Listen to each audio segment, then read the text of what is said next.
Okay, so I managed to buy me a whiteboard. As you can see, I'm using this on a new phone, so let's see how this works. Alright, I want to talk about 3 words in Cebuano. Alright, and some people get these mixed up. So I'm gonna clarify these 3 words. Now, first word is ang. That's ang right there. Ang. And ang indicates before a word or a noun or whatever word it precedes, it indicates that it's a subject marker. Okay? A subject marker in Cebuano. So ang will always refer to the subject in the sentence that's being talked about, or whatever is being talked about. And I put an asterisk next to subject marker because ang will change forms depending on what word it precedes or follows.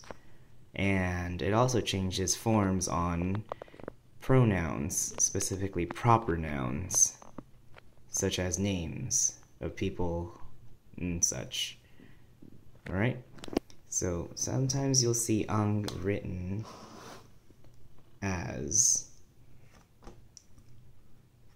E or C. This is going to change depending on the context of the sentence. Alright?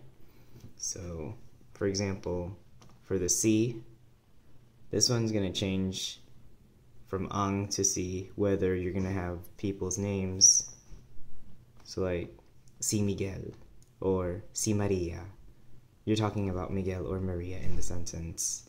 And that's why you can't say ang Miguel or ang Maria. No, it's si Miguel or si Maria or si Don Juan, you know. And the E, that just kind of, you're just gonna have to memorize how this irregular postfix or affix E, you just gotta know like what words it tacks onto, because E functions as ang but just irregularly, and normally E will tack onto words like duna, naa, wala, pa, shortened objective pronouns such as ko. What else? I don't know. There's still some more, I'm pretty sure, but these are just some examples. So sometimes you'll written if these are going to be one of the subject markers, or if there's a subject marker in the sentence that ang has to follow, but one of these words are in the sentence, it kind of changes it into dunay, right? Naay or walay,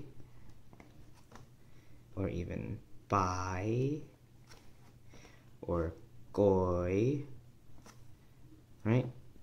So it's just gonna change.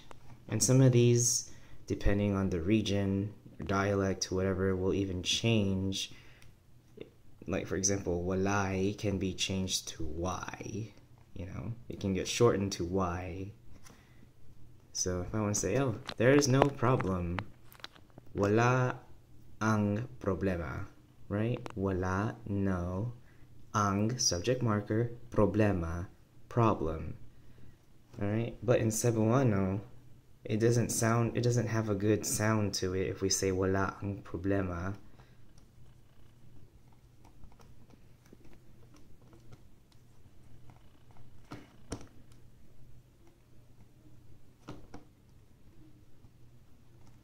So instead of this ang, we have to use the irregular postfix of e, walay problema, right? Walay problema.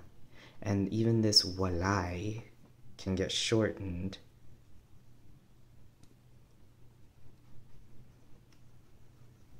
from walay to why. Why problema? Wa ay problema or why problema, meaning it's no problem. Just something like that. So going back, that's the subject marker ang. I'm just gonna erase some of these so I can talk about the next thing, which is let's see.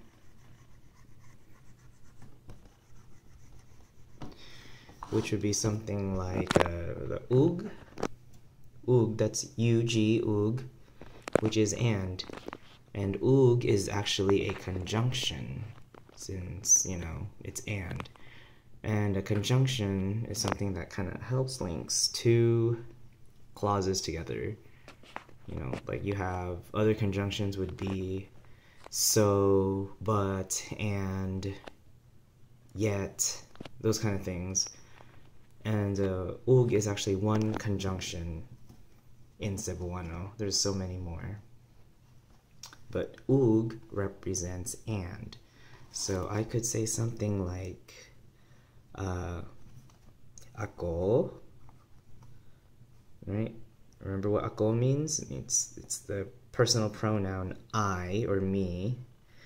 Ug, ikaw. And ako ug ikaw means me or and you. Me and you. Ikaw ug ako, ako ug ikaw. And I can also say, well, if you want to integrate what we learned with ang into this, we can even put something like si Jose ug si Juan. Right? Si Jose ug si Juan. Remember, because si is coming before the proper noun, we have to, well, it's actually a form of ang, but it's a subject marker. Since it's si, it changes to si. The ang does change to si if it's before a proper noun. Si Jose ug si Juan. We're talking about these two people, Jose and Juan. Hence, there are subjects in the sentence. Those two are the subjects in our sentence. We're talking about them. Si Jose ug si Juan. And whatever we want to talk about them, we'll just tack on. Alright, so that's pretty simple.